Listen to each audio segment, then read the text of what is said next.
سعر المتر في المطابخ الألمونتية للعمولة على أتقل مواصفات موجودة في السوق. دي الألمونيا المحملة، دي الخفيفة أهو. لما نحط الاتنين جنب بعض هيبان الفرق. وش المطبخ بيكون كلادنج أو يو في. المفصلات بتكون مفصلات السوفت كلوز المحملة، لو تيجي تقفل الظرف ما تروحش مرزوعة معاك. الفايبر الداخلي بيكون فايبر سعودي أو فايبر أردني. سعر المتر شامل، المعاينة في حالة التنفيذ والطلوع والتركيب عند العميل، وشغالين بفضل الله على كل مستوى مصر.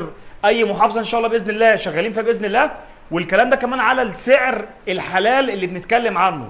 يعني مثلا زاويه زي دي معظم الناس بيقيس لك من الاول لحد الاخر ويرجع يقيس لك هنا من الاول لحد الاخر، بيزود عليك العمق دوت بيقيسوا لك مرتين. لا، الزاويه دي بتتقاس مره واحده علشان تبقى عارف سعر متر كام النهارده على المواصفات اللي بنتكلم عليها، شامل الطلوع والتركيب والمعاينه في حاله التنفيذ باذن الله.